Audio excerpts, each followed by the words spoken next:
ya anggaran sektor publik ya. Nah, anggaran sektor publik ya, ini apa yang dimaksud dengan anggaran ya. Ya ini adalah merupakan pernyataan mengenai estimasi kinerja yang hendak dicapai selama periode waktu tertentu dan yang dinyatakan dalam ukuran finansial. Ya, penganggaran atau ini anggaran, kalau penganggaran ya proses atau metode untuk menyiapkan suatu, anggaran, ya. Jadi dan anggaran ini, anggaran sektor publik ini juga syarat dengan, proses politik ya, karena, ada legislatif gitu ya, nanti ada, eee, audit yang sektor publiknya gitu ya dan sebagainya gitu ya. Ya karena ini ada dari 2 dari yang menentukan, anggaran ini kan ada dari 2 ya, dari eksekutif dengan, legislatif ya. Tentu ini, syarat dengan, proses politik ya, gitu ya. Kemudian instrumen akuntabilitas dalam pengelolaan dana publik dan pelaksanaan program yang dibiayai dengan uang publik ya. Kenapa, ada proses politik ya, karena memang yang digunakan adalah dana publik ya, pungutan masyarakat gitu ya. Kemudian, masyarakat harus tahu penggunaannya, kontrol ya, pengawasan, pertanggungjawaban dan sebagainya itu nanti diwakili oleh, wakil-wakil rakyat yang ada, di legislatif, gitu ya. Nah itu, logika dari, proses, politiknya, gitu ya. Ya, saya kira ini umum ya penganggaran sektor publik terkait dengan proses jumlah alokasi dana ya untuk tiap program dan aktivitas ya di dalam satuan, moneter. Jadi memang ini ya namanya anggaran ya, ya isinya tentang keuangan gitu ya, udah pasti tentang keuangan. Nah, tetapi tentu saja di sana ada, eee, sebelum masuk di sisi keuangannya tentu ada dari sisi planning-nya, ya perencanaannya. Ini kita mau bikin program apa, gitu ya. Karena di situ ada proses, tadi ya proses politik itu kan ini berarti kepentingannya masyarakat. Bagaimana uang yang diperoleh dari masyarakat, ya kemudian itu eee, digunakan juga untuk kesejahteraan, masyarakat, gitu ya. Nah, sehingga program ini menjadi pembahasan mana yang program apa yang bermanfaat untuk masyarakat, atau kalau manfaatnya begitu program yang bermanfaat sangat banyak sementara anggaran terbatas, tentu nanti akan ada prioritas, gitu ya. Kemudian ada aspek, pengendalian, pengawasan, gitu ya. Kemudian nanti ada aspek pertanggungjawaban publik. Gitu ya. Jadi perencanaan, kemudian ketika sudah terlaksana itu ada pengawasannya atau pengendalian, kemudian nanti setelah selesai, ya ada pertanggungjawaban kepada, publik dari pelaksana. Siapa pelaksananya? Ya eksekutif,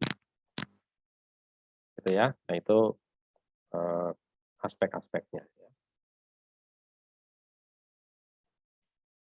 Ya kemudian, ya, nah ini tidak semua aspek kehidupan masyarakat tercakup dalam anggaran sektor publik karena tadi anggarannya terbatas gitu ya. Tetapi mungkin nanti prioritas, ya atau memang hal tersebut tidak perlu diatur oleh anggaran publik, ya biasanya anggaran publik itu lebih mengarah kepada, eee, kebutuhan yang sifatnya memang, eee, penting gitu ya, atau kebutuhan, utama, untuk kebutuhan primer ya di dalam masyarakat gitu ya. Ya seperti ini ya, utilitas gitu ya, listrik, air, kesehatan, pendidikan, kemudian nanti ada membantu, rakyat yang miskin, ya itu perlu mendapat perhatian. Sementara kalau misalnya, ya gambarannya kan seperti gini, misalnya, anggaran pemerintah untuk, program pemerintah untuk menyediakan perumahan, misalnya gitu ya, rumah untuk rakyat, misalnya gitu, untuk masyarakat. Maka yang lebih kalau orang yang, mempunyai kemampuan secara finansial, ya dia bisa nyari sendiri. Gitu ya, dia bisa bayar mahal gitu ya, oh harga rumahnya mahal, dia punya uang, dia bisa beli gitu ya, dia bisa menyediakan sendiri gitu. Tetapi, bagaimana untuk masyarakat yang, kemampuan finansialnya terbatas gitu ya. Nah tentu dia tidak bisa, membeli rumah misalnya gitu kalau tidak ada fasilitas dari pemerintah misalnya gitu ya. Nah, itu yang menjadi, menjadi fokus atau menjadi prioritas, gitu ya. Kalau rumah-rumah, real estate, rumah mewah, yang itu mah nggak perlu diatur, gitu ya, dalam dalam pengertian nggak perlu disediakan oleh pemerintah, gitu kan ya. Nah, itu nanti antar antar swasta itu bisa menyediakan sendiri. Tetapi untuk, misalnya rumah yang bagi masyarakat yang berpenghasilan rendah, yang dia nggak bisa beli rumah dengan cash atau nggak bisa beli rumah dengan mencicil dan sebagainya.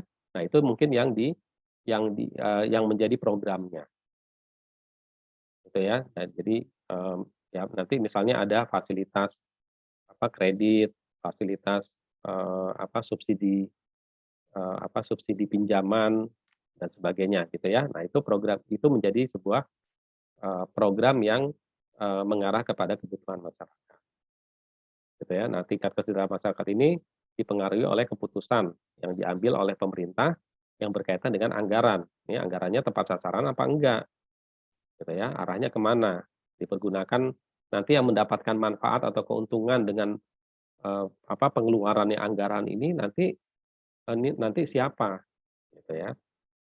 Oke ya, jadi itu, eee, pentingnya anggaran di sektor publik ya. Ya, kebijakan fiskal usaha yang dilakukan pemerintah untuk mempengaruhi keadaan ekonomi melalui sistem pengeluaran atau sistem perpajakan untuk mencapai tujuan.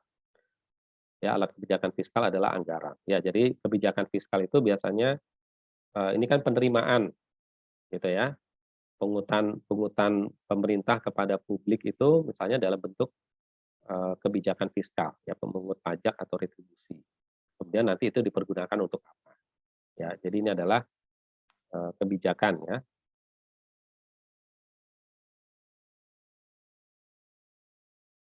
Ya, kemudian digunakan untuk merupakan alat pemerintah untuk mengarahkan pembangunan, sosial, ya meningkatkan kualitas hidup masyarakat, ya kemudian karena ada kebutuhan dan keinginan masyarakat tidak terbatas, namun sumber daya terbatas. Ya, ini hukum ekonomi ya, scarcity ya, kelangkaan sumber daya. Ya, kemudian ada pilihan, ada, trade off ya, pertukaran. Jadi ada kelangkaan sumber daya, ya ini sebenarnya umum juga ya, bisa kita gunakan juga untuk, ekonomi secara umum, adanya kelangkaan sumber daya, sehingga kita harus membuat pilihan, gitu ya. Kemudian nanti ada, trade off ya, pertukaran. Kita mau pilih yang A atau pilih yang B, gitu kan. Nggak bisa dua-duanya diambil karena sumber dayanya nggak cukup, ya. Nah, ini fungsi, ya saya kira tadi sudah cukup. Kemudian jenis anggaran ada yang sifatnya operasional ya, habis pakai atau yang sifatnya modal, ya nanti untuk membeli, aset-aset yang, bermanfaat. Yang misalnya operasional, gaji pegawai gitu ya, kemudian pemeliharaan dan sebagainya itu anggaran operasional. Anggaran modal ya untuk membeli gedung, untuk membeli kendaraan, untuk membuat, fasilitas ya, jalan dan sebagainya ya.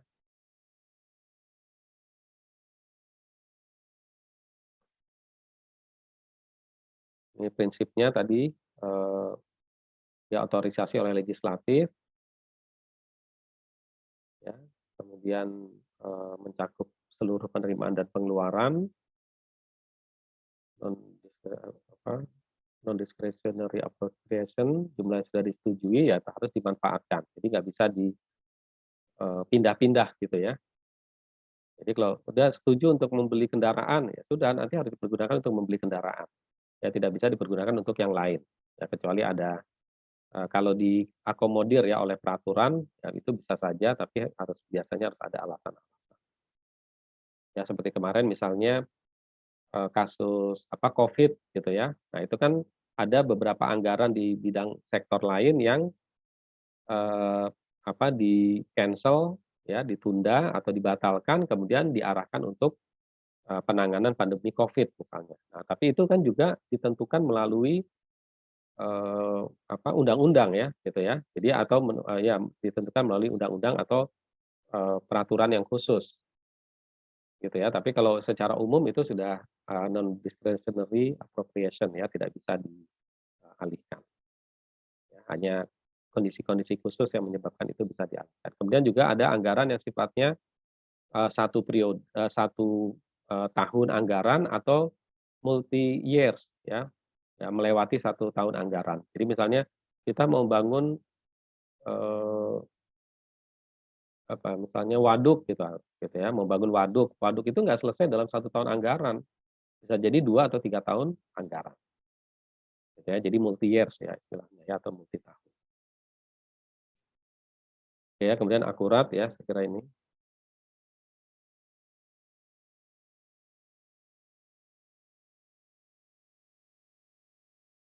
Baik, kemudian, yang terakhir adalah yang tambahan saja ya. Nah ini, peraturan yang berkaitan dengan, sektor publik ya, ya dari Undang-Undang Keuangan Negara tahun 2003, ya ini adalah, keuangan negara ini termasuk apa, eee, peraturan ya dari zaman sebelumnya ya, zaman, penjajahan Belanda yang, sebelum 2003 mungkin masih beberapa aturan-aturan, masa sebelum kemerdekaan itu masih dipakai gitu ya, tapi sejak 2003 itu sudah murni menggunakan, undang-undang. Ya kemudian ini proses perencanaan,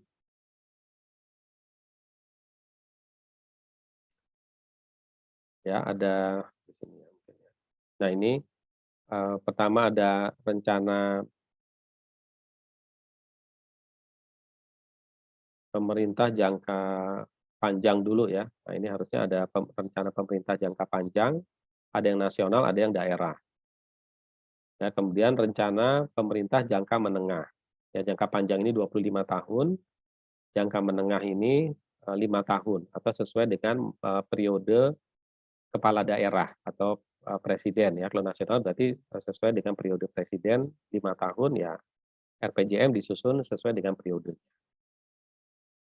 ya, atau kepala daerah ya, wali kota, bupati, atau gubernur ya, ini 5 tahun. Kemudian RKP, rencana kerja pemerintah, ini 1 tahun.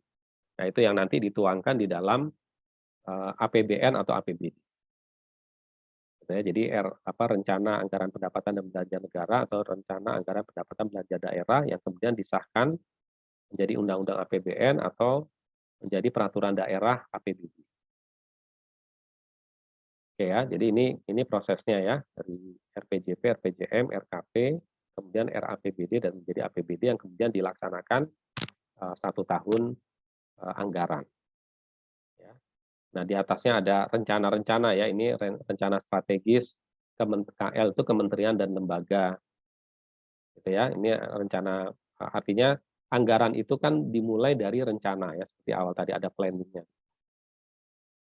kemudian baru dituangkan dalam bentuk, anggaran. Oke ya, ini RPJM yang nasional, yang daerah ya, saya kira ini definisinya nanti bisa dilihat. Rencana strategis di tingkat kementerian dan lembaga atau, eee, ini daerah ya, dinas gitu ya, perangkat daerah. Oke ya, jadi ini, kemudian yang terakhir adalah tentang jenis anggaran. Nah, jenis anggaran ini, yang umum itu ada yang anggaran itu sifatnya tradisional, penyusunannya ya, penyusunan tradisional, jadi biasanya line item atau incremental. Jadi maksudnya tradisional itu ya tahun lalu seperti apa, sekarang kira-kira sama deh gitu aja gitu ya, atau dinaikkan 10% dan sebagainya gitu ya. Kan kalau, itu ciri-ciri dari anggaran tradisional. Tetapi yang lebih modern atau lebih memenuhi kebutuhan itu harusnya dengan pendekatan, NPM gitu ya, atau New Public Management. Jadi berorientasi kepada rencana kerja, kebutuhan masyarakat gitu ya, apa gitu ya. Nah itu baru diserap. Jadi bukan bukan, melihat yang lalu kemudian tahun ini sama gitu ya kira-kira. Nah itu tradisional tuh. Jadi misalnya, oh dulu ada bantuan untuk rakyat miskin, untuk, bansos, bantuan beras misalnya. Tahun lalu ada bantuan beras, misalnya, 1 miliar gitu ya. Ya udah deh sekarang bantuan beras juga tapi 1,1 miliar misalnya gitu. Nah itu ciri tradisional tuh, gitu ya. Padahal kita nggak tahu dulu mungkin kebutuhannya beras, sekarang kebutuhannya apa? apa masih beras kebutuhannya gitu ya, atau itu masih tepat, jangan-jangan yang mendapatkan bantuan beras sekarang sudah makmur, dia butuhnya yang lain, gitu ya, misalnya gitu. Nah, itu harusnya bisa dipenuhi dengan new public management, gitu ya. Jadi bukan mengikuti apa yang sudah dilakukan tahun lalu, kemudian kita samain gitu, kira-kira begitu ya. Gitu ya, sistem anggaran sektor publik dalam perkembangannya menjadi instrumen kebijakan multifungsi yang digunakan sebagai alat mencapai tujuan organisasi. Oke ya, ini jadi, eee, artinya kita bicara meskipun anggaran isinya uang gitu ya, anggaran ya, dana dana masyarakat, tapi sebenarnya jadi kebijakan multifungsi karena, kita harus mencari gitu ya, sebenarnya kebutuhan masyarakat apa nih, duitnya mau dipakai buat apa, tepat nggak sasarannya, gitu ya. Nah itu yang dimaksud dengan multifungsi tadi. Jadi lebih, harus bukan hanya orang keuangan lah gitu kira-kira gitu ya, tetapi juga harus ada orang planning-nya. Ya, jadi ini tadi anggaran tradisional berdasarkan pendekatan inkremental jadi, menambah gitu ya, inkremental itu menambah aja. Tahun lalu 1 miliar sekarang 1,1 miliar gitu ya, atau line item ya, jadi sama gitu ya, maksudnya line item itu sama, gitu ya. Nah, kira-kira seperti itu tahunan, bersifat verifikasi anggaran tradisional tidak mampu mengungkap besarnya dana dikeluarkan untuk setiap kegiatan. Ya, jadi karena dia sifatnya bruto, ya pokoknya ini ada gitu ya. Terus, ya udah pokoknya sudah terpakai ada pertanggungjawabannya, gitu ya. Nah, itu kadang-kadang sifatnya seperti itu. Ya, jadi kurang memperhatikan hal-hal yang sifatnya, eee, apa namanya, kebutuhan barangkali gitu ya.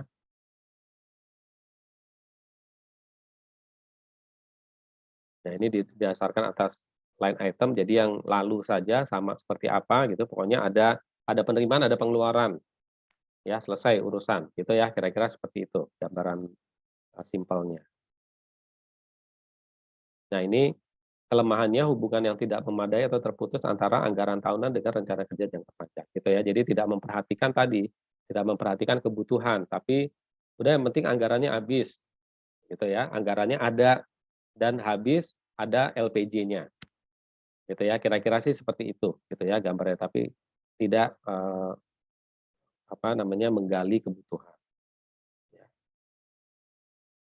Nah, sedangkan di New Public Management, ya ini untuk mengatasi hal-hal tersebut, gitu ya. Sehingga, eee, pendekatannya adalah katalis gitu ya, pengarahan bukan, eee, apa, eee, lebih kepada mencari gitu ya kebutuhan, gitu ya, mencari apa nih kebutuhan masyarakatnya, ya kemudian memberdayakan masyarakat daripada melayani dengan memberikan wewenang kepada masyarakat. Jadi lebih kepada melayani, gitu ya. Kemudian pemerintah digerakkan oleh misi, ya bukan sekedar peraturan, tetapi bagaimana mencapai sasaran, gitu ya. Kemudian berorientasi kepada hasil. Nah, bagaimana nih, apakah masalah yang ada di masyarakat terselesaikan atau tidak, gitu ya. Jadi bukan hanya sekedar anggarannya sudah habis dan dipertanggungjawabkan, gitu ya. Nah, kemudian, berorientasi pada pelanggan, gitu ya. Identifikasi kebutuhan, kemudian menciptakan pendapatan tidak sekedar membelanjakan. Jadi bisa mencari, sumber-sumber pendapatan yang tidak memberatkan masyarakat, gitu ya. Jadi bukan, "Oh dulu penerimaan dari pajak kendaraan bermotor, ya udah kita ikutin itu aja," gitu ya, sama. Nah, tapi kalau yang, dengan NPM, ya tentu dia mencari sumber-sumber pendapatan yang lain, gitu ya. Jadi antisipatif ya, tidak reaktif, kemudian desentralisasi, ya artinya, memberdayakan struktur yang lebih rendah ya atau yang di bawahnya.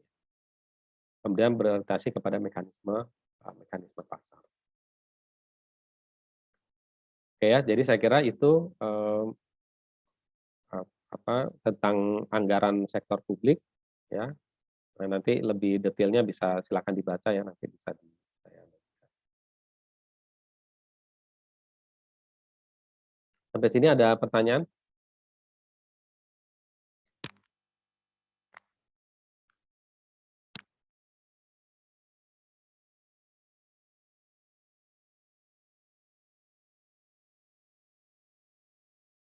Nggak ada pertanyaan? Insya Allah cukup ini. Oke ya. Baik, kita cukupkan saja untuk pertemuan kita pada pagi hari ini ya. Eee, ya, mudah-mudahan ini bisa jelas ya apa yang disampaikan. Juga terima kasih kepada, kelompok yang sudah presentasi.